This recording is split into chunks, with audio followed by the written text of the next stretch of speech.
How's everyone doing today? Pretty good. Tired. Same. It is Friday though, so hopefully good restful weekends are ahead for everyone. Anyone need anything or have any questions before we get started today?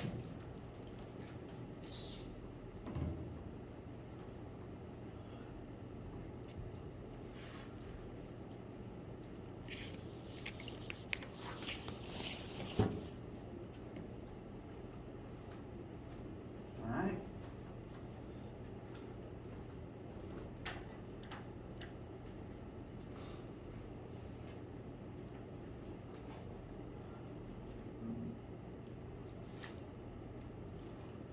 As a quick reminder, today's Friday the 23rd, Chapter 4 homework and quiz are currently due Monday the 26th at midnight, so we'll have a lecture that day to talk about that.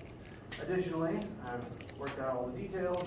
The first test is going to be the week of the 3rd through the 6th. It's going to take place during your lab period, so during that week you'll come to lab, well, you'll come here, this room, during lab time, and you'll take the test in here.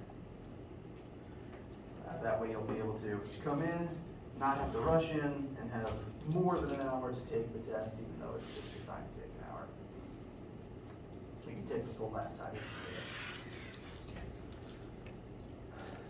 Next week, there will be study materials posted to Brightspace that we will go over, make sure to spend time reviewing, and might talk about a few extra things during next week. But the week of the test, classes will just be review sessions, and so attendance is even more optional than normal during that particular week. There is a normal lab next week. There won't be one during the test. Taking the test instead. So do come to normal lab next week. Next week is 26th through the 30th. Test is the 3rd through the 6th. And there also isn't lab the week after that because that's fall break. The 10th through the 14th. There won't be a lab that week. Anything on your minds before we try to conclude chapter 4 today?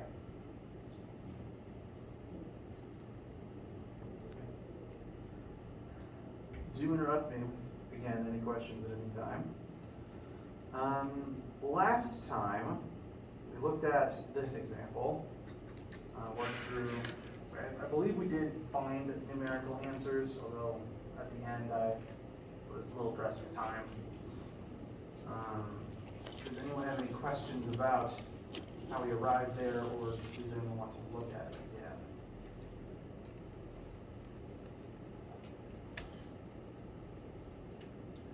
Can we look at, because I was in the 11 or 10:30 class, and I don't think we got too much numerical answers, just Right. T3 cosine 45 minus T2 cosine 25, but me and the class were too sure how we arrived at that. Can you repeat that? I did copy down all of my notes, but sadly they're on my phone, which is currently being used as a camera. That was poor thinking on my part.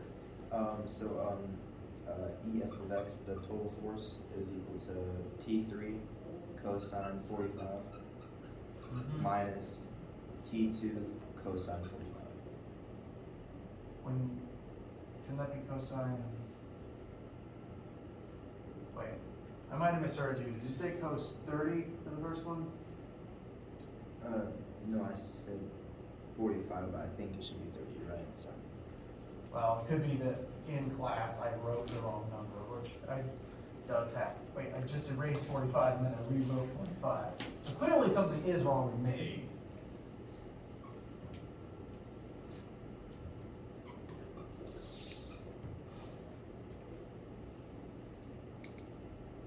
This marker is frustratingly low on ink.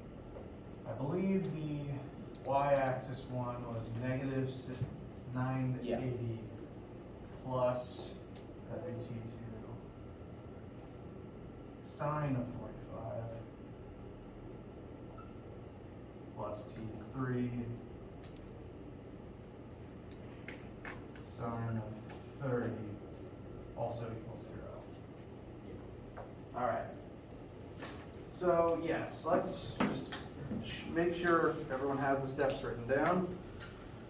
This is again the point in this question we got to after we originally found T1. This is the value for T1. It's pulling down.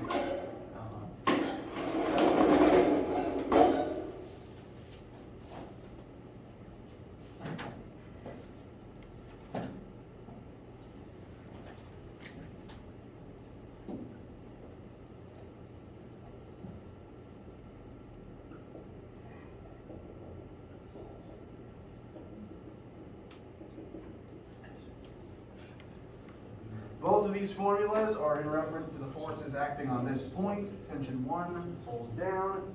T2 and T3 both have X and Y components. So these two formulas that these two net force analyses that we created are comparing the X forces present on that spot labeled P and the Y forces focused on that spot labeled P. We've substituted in everything that we can say about those forces. So now the only two unknowns left are T2 and T3. We have two equations with the same two unknowns in it, so it's time for the two equations, two unknowns trick.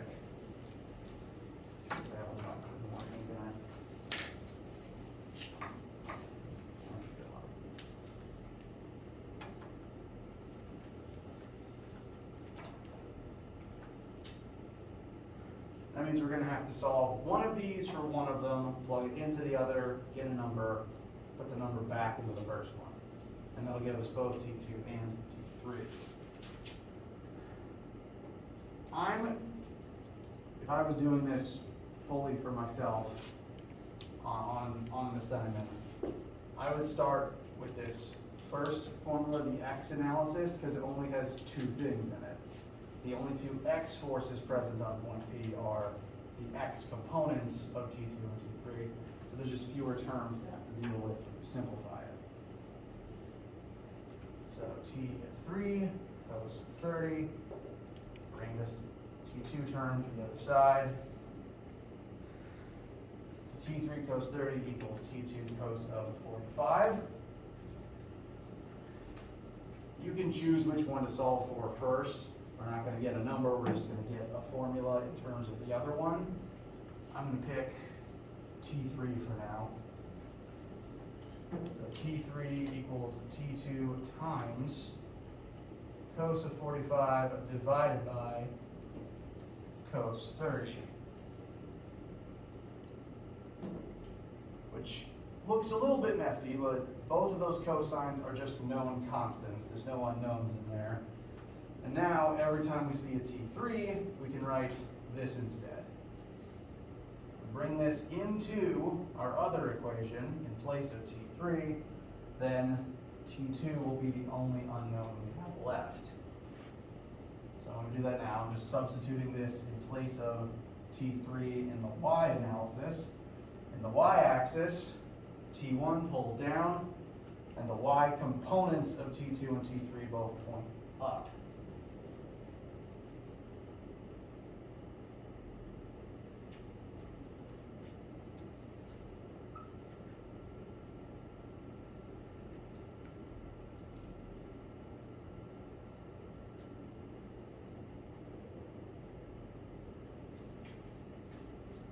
So in place of writing T3, I've written this thing that T3 happens to be equal to. And now T2 is the only unknown left.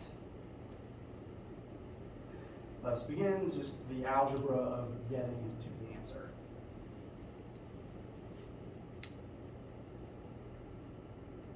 Any questions, any needs about this point, getting to this point so far?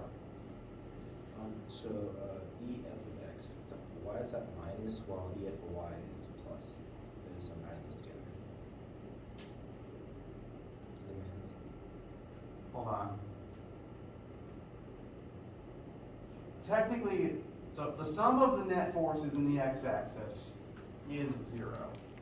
We know this because this point is just, this whole assembly is just hovering in space. It's it's not moving, it's not accelerating. So the net force in the x-axis is 0. Net force in the y-axis is also 0, because it's not accelerating up or down either. It just so happens that these zeros are the sum of the x pieces together and the y pieces together. So net force in the y-axis is equal to the sum of several things, one of which is negative because it points down. Does that answer the question?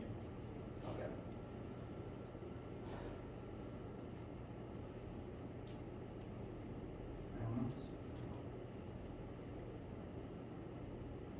Okay. So we just need to get T2 equals. There's two terms with T2 in them. We're going to leave them on this side. We're going to send the one term that doesn't have a T2 over to the right, so it's out of the way. T2 sine 45 plus T2 cos 45 times sine 30 divided by cos 30 equals positive 980. That plus sign, minus for a second. And all of those trig functions, all these sines and cosines, have a known angle in them, so they are just constant values. They aren't unknowns. That means that we can distribute the t's out of there and just have a big old constant inside of the parentheses that we just simplify and add together. I'm running a little low on board space, so I'm going to drag my next step over here. Sorry for that. So T2 distributed out. We'll leave behind the sine 45 from the first term and the cos 45 times sine of 30 divided by cosine of 30 from the second term. Oh, that's supposed to be a plus. Sorry, my mistake. And that's still equal to 980. So now everything inside of that parentheses technically just becomes one constant.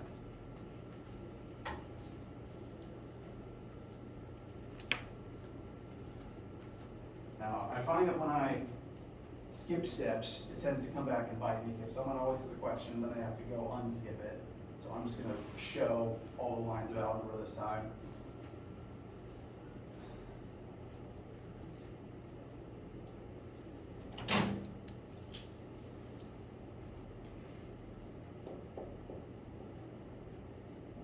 Sine of 45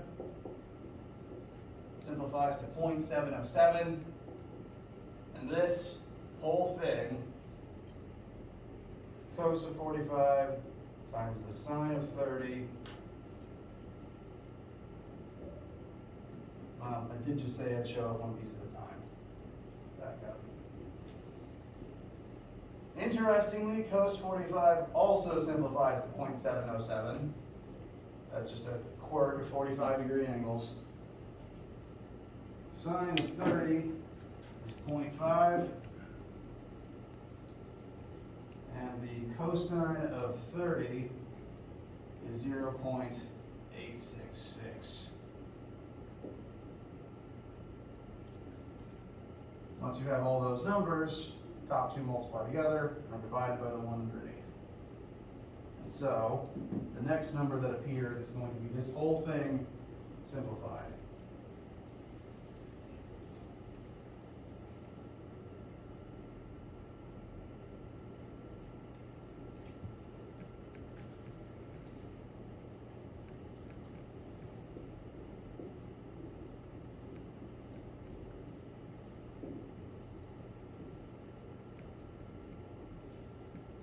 So 0.707 times 0.5 divided by 0.866 simplifies to 0.408. Anyone disagree with that? All right. Now we can just add these two numbers together. Plus 0.707 Bless you.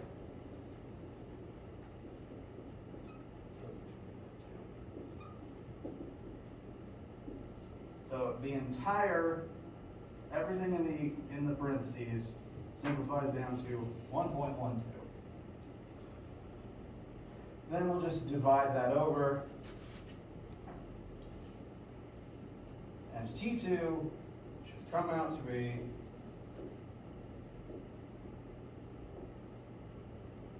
878.7 newtons approximately.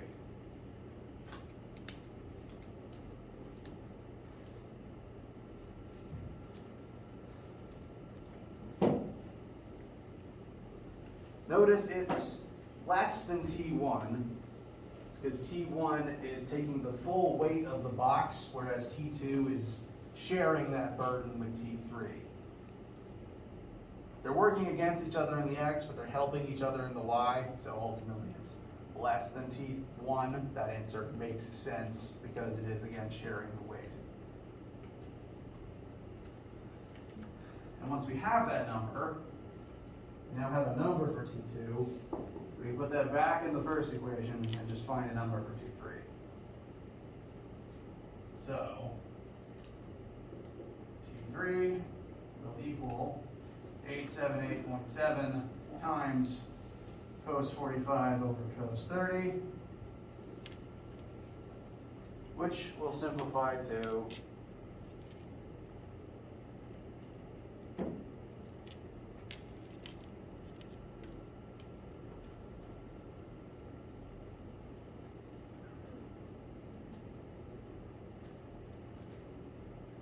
717.5 newtons, which is even more smaller. That makes sense because it's at a lower angle than T2 is.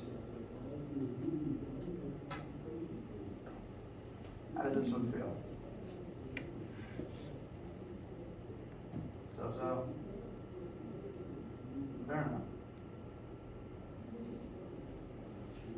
I would say that this is probably,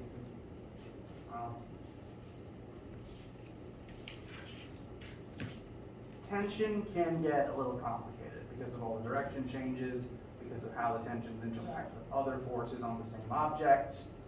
This is just a pure tension question, pretty much. We're just comparing tensions back in on themselves. So I want to look at some more examples, and because next week's lab is going to involve pulleys, which have strings on them, therefore tension is involved. I want you to look at a few pulley questions. Those will be tension examples, so my goal is help build up the framework for how to examine tensions. But pulleys pose their own unique quirk as well. Any questions before I switch the slide and look at a different question? Okay.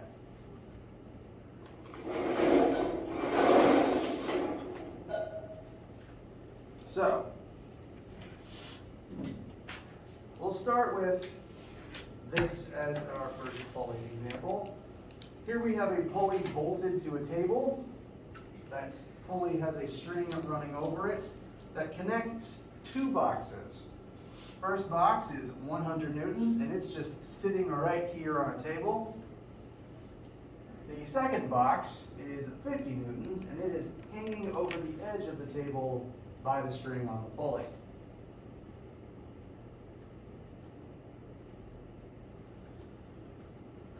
Now, this is a tension question. Both of these boxes are being affected by the tension of this particular string. If you recall, tension always exerts the same force inward on both sides.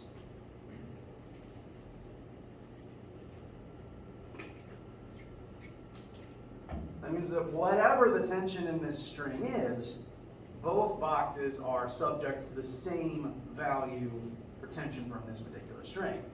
That means both boxes have that T acting on them, and both boxes are potentially useful for determining what that tension is.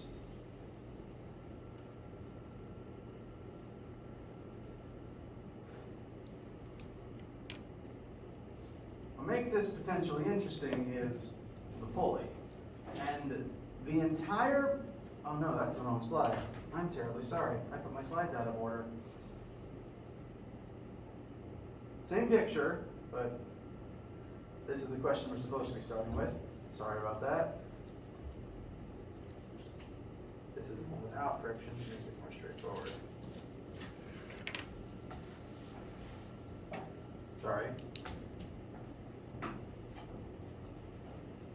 The purpose of the pulley here is simply to change the axis that the string's tension is in. Going over the pulley does not change the string's tension, it just changes what direction it points in.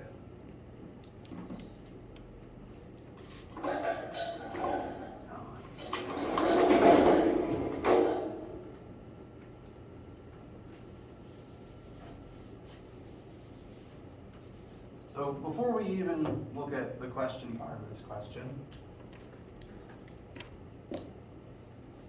I want us to look at and think about all of the forces that are currently present on each of these objects.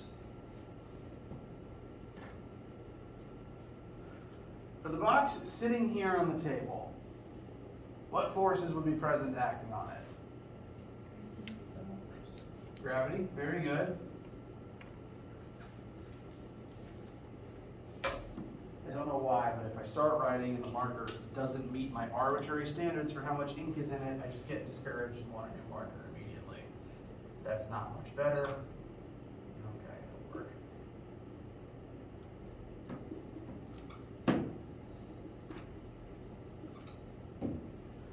So box 1 has its own weight from the earth pulling down, and the question actually tells us the box's weights instead of their masses. So we already know what that weight is. What else? I heard a few good answers. I just started talking and I slipped my mind.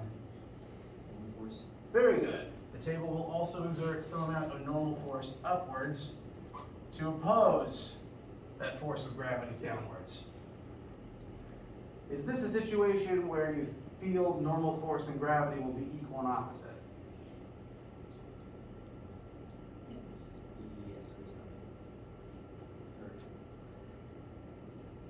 It may or may not be moving, but just based on what you see here, is box 1 going to be accelerating up or down? No. Not spoiling anything. If you saw this setup, and if the table was frictionless, which it will be for this version of the question we're looking at right now, if the table's frictionless, this box is only going to slide back and forth. It's not going to be accelerating up or down. So on a flat surface, not accelerating up or down, it's a fairly safe assumption normal force is going to be equal and opposite to gravity. It's only on slopes, and if you're accelerating up or down, or if there's some other vertical force present, that it won't be.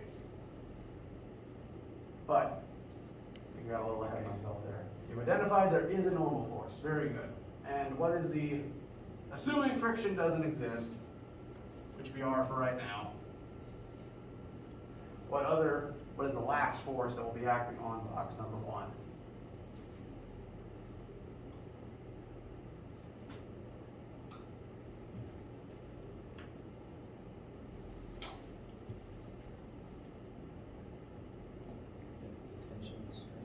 Tension in the rope. The rope is tied to it. So the rope is going to exert tension upon the box. From box 1's perspective, tension is going to point to the right, because from box 1's perspective, that's the direction that points towards the string's center. That is going to be inward by the string from the box's current perspective. Box 2, what forces are currently present?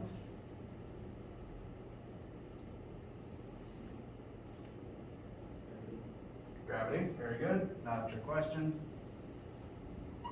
Box 2's weight is 50 newtons instead of 100. And what else? is. Sorry, I kind of I keep asking that same leading question. So, tension is also acting on box 2. It still points into the rope. All the pulley did was change what axis the string is in. So, from box 1's perspective, tension points positive X. From box 2's perspective, tension points positive Y. It is the same tension on both because it's the same rope attached to both. Going over the pulley changes nothing except direction, really axis. If friction doesn't exist, these are all of the forces that are present. So we've already begun our force analysis. And in this particular type of question, whenever two things are tied together, and this is especially true in pulley questions, they're always going to move together as one object. They're physically tied to each other. So if one part of the system starts moving, the other is going to move as well. And just based on what you've experienced of the universe, when you look at this situation, what direction do you think everything's going to start moving in?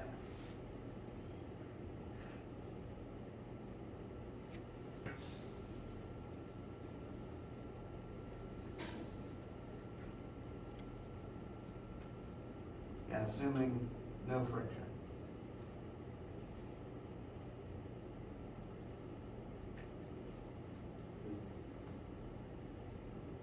Box 1 weighs or has more newtons, so then box 2, so I would assume box 2 would move down and box 1 move to the right.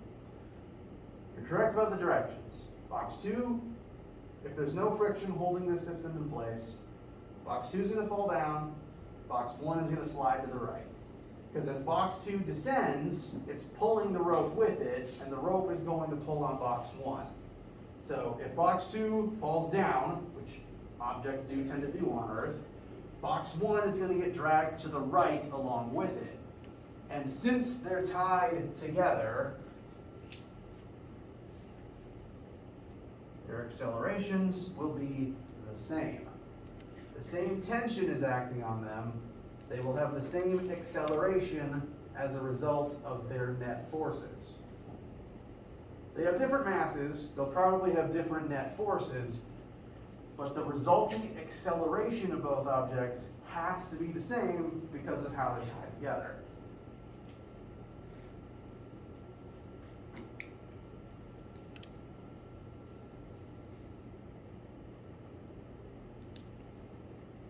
And we can perform our force analysis to figure out what that acceleration is going to be.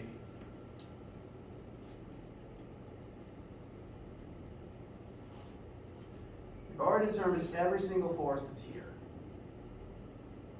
All we have to do now is add them up in their respective axes. We'll start with box 1, because I labeled it number 1. For its vertical axis, so force vertical 1.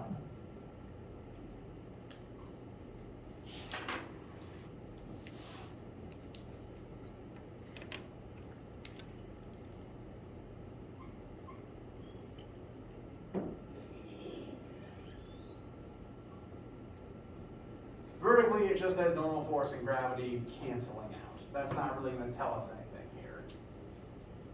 So, box 1's vertical axis information doesn't really benefit us for finding the acceleration of this system, because nothing's accelerating for box 1 in the vertical axis. If it slides side to side, that has no effect on what it's doing up or down. So vertically, this just confirms gravity and normal force cancel out on a flat surface. For box 1's x-axis, though, so force x for box 1, there is only one x-axis force acting on box 1 right now, and that is the tension in the string. So there's nothing really to add together. Whatever the tension in the string is, that is the force that is pulling box 1 forwards in the x-axis. And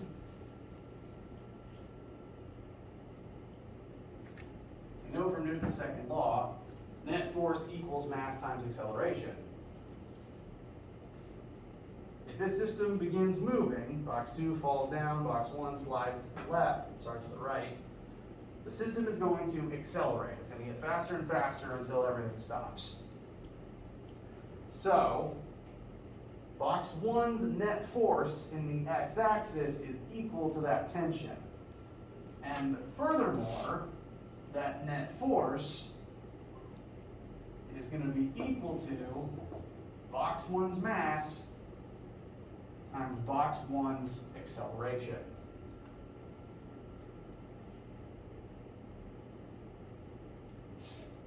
So whatever the tension in the rope is, it is the thing causing box 1's acceleration.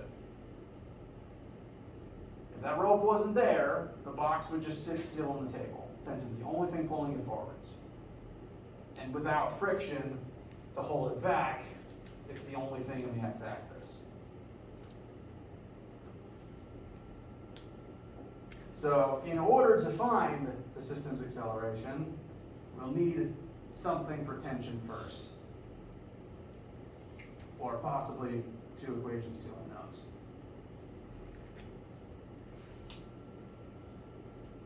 That means we now need to look at the second box, because it's going to accelerate at the same rate and it has the same tension acting on it. So it's a second object that should have the same 2 unknown variables in it, the same t and the same a. So let's now look at the vertical forces on box 2.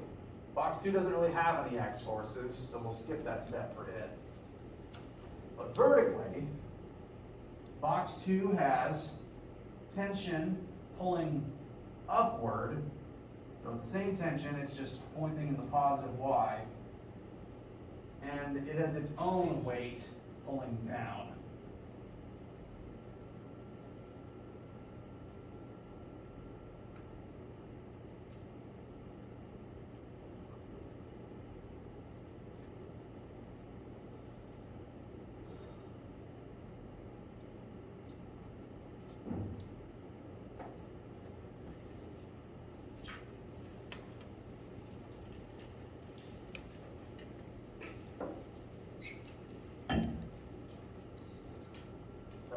Box 2's perspective, these are the y forces acting on it, and that's going to cause an acceleration in the y-axis. The box is just going to descend.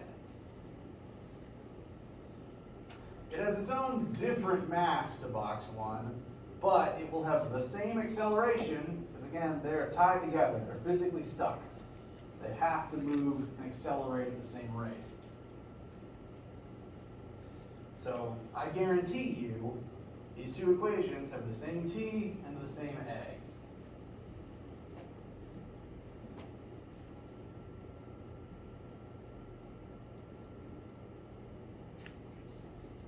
Questions so far?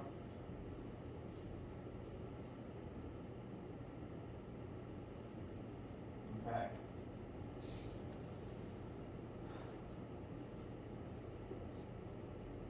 This means that we've kind of reached another situation of 2 equations, 2 unknowns.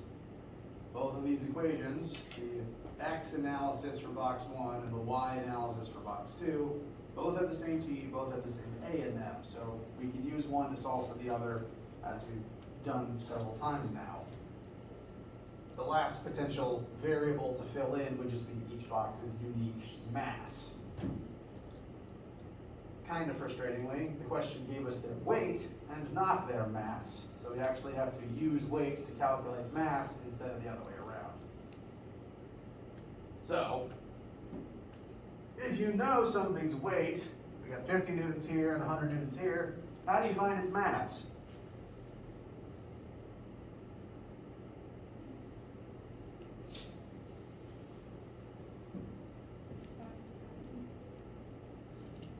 Dividing by what? Gravity.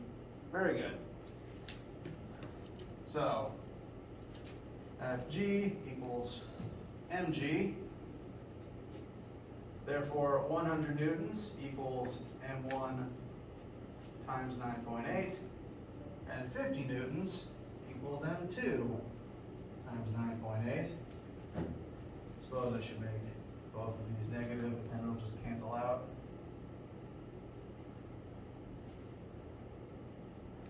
And so M1 would be a little more than 10 kilograms, and M2 should be a little more than 5 kilograms.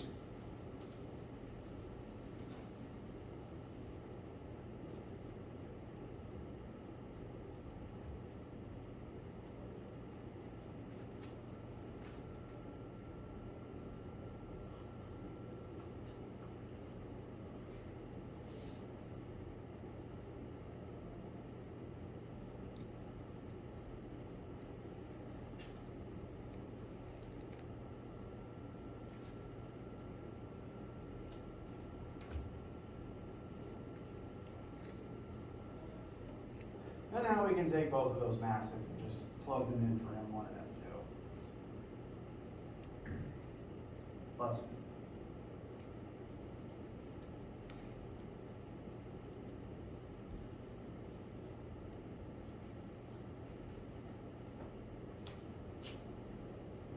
This should mean from the x-axis of box 1, whatever the tension is, it should be equal to 10.1 times the resulting system acceleration. And then in box 2's y-axis, tension minus 50 will be equal to 5.1 times the system's acceleration. And I'll make it clear this is minus. That is not a multiplication dot, that's a minus sign.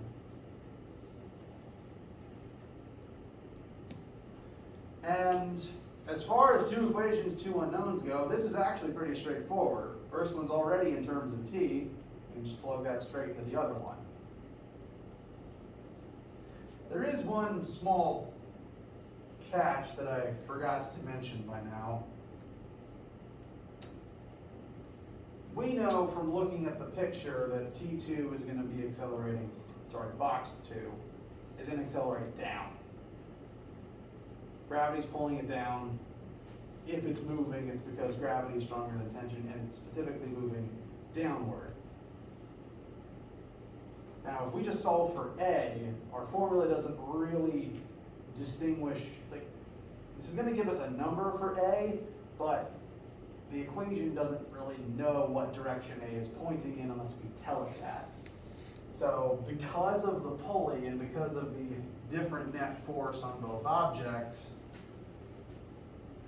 from box 1's perspective, A points positive x. But from box 2's perspective, if it's accelerating this way, A points negative y. So for this to actually work, we're going to have to manually install a negative sign on that A term from box 2's perspective. Because looking at the picture, we can tell it's accelerating downwards, and if we don't account for that, the math won't work.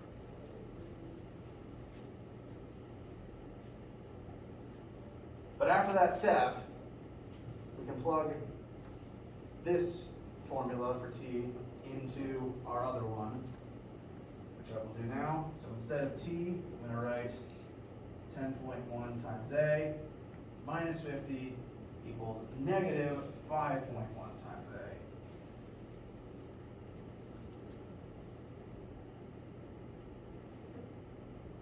Now I just have to get the A's on one side and the not A's on the other. I believe, if I skip steps, it always comes back to bite me.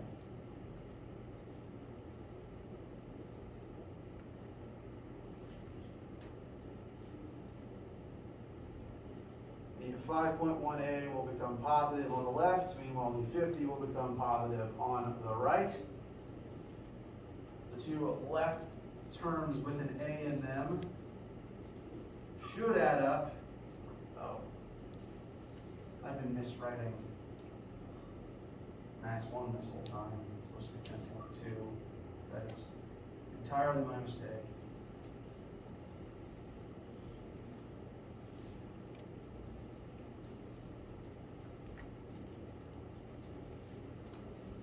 The two left side terms would add up to 15.3a.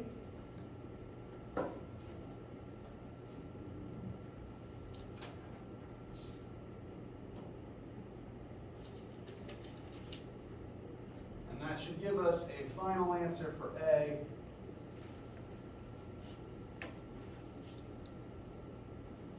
of 3.27 meters per second squared.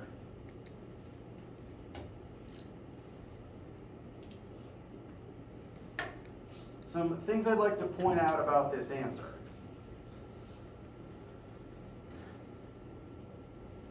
If this string just wasn't here, like if this string was just cut, then box 2 would just fall straight down under the normal effects of gravity, correct? If it was falling straight down under the normal effects of gravity, what would its acceleration be? Very good. Notice the magnitude of that acceleration is, the final current actual acceleration as a result of it being tied to box 1 is smaller than gravity's. Box 1, even without friction, is literally holding box 2 back, because the force of gravity on box 2 is kind of being spread across both boxes. Box 2's weight is pulling it down, but it has to drag box 1's mass with it. As a result, even without friction, if friction was here, it'd be even slower. Without friction, it's still falling slower than it normally would. Tension is still pulling it upwards. And this means it's not in free fall anymore. It is descending, but it's not falling. It's a more controlled descent than it would be otherwise. So tension's literally pulling it up somewhat, and that slows its, I almost said fall again, descent, slows its descent. So this answer makes sense for the magnitude of the acceleration. Again, the formula gave us a positive number for A, but we know, based on putting this negative sign here ourselves, A2 points downwards. Now that we have that A, we can find what the tension in the rope is.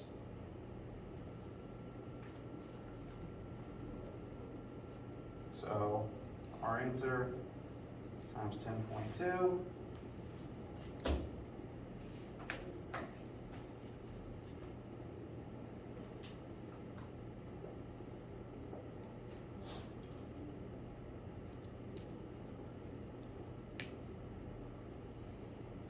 Tension in the rope should equal 33.3 newtons. Thing to note about that number is that number is acting equally on both boxes. The same tension is resulting in the same acceleration on these two boxes, even though technically the net force on each box would have to be different, because the net force on each one would be its own mass times A. That would give you different answers, but they result in the same acceleration each time. So, same tension on two different objects is resulting in the same acceleration, and it's okay that that causes different net forces. You need different net forces to cause the same acceleration in two objects of different mass. And no matter what's going on, Pulley or no, tension's always the same on the two objects. Tension's the same on both sides of the rope. That was the thing that tripped me up when I was learning this myself. Now, At this point, we've covered all the individual types of forces that are in Chapter 4 and on the Chapter 4 assignment. So the homework is a matter of kind of combining different forces and different types of examples together.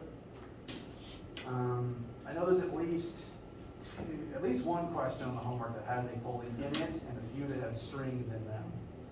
So I'm sorry, I forgot to talk. Your goal for the weekend should be look over the homework, give everything a fair shot, let me know how it goes. Because it's entirely likely, and it's okay, if some of the questions ask a unique combination of different types of forces, like combining friction, tension, and pulleys together, which we haven't done one with all of those together at once. It's okay if you need help with that. I'm planning on Monday to open up the board for homework questions and look at some examples that tie everything together. All of next week, we're going to be looking at examples that tie everything together to help study for the upcoming test. So let me know what you need over the weekend. All questions are valid, even at midnight, I promise. And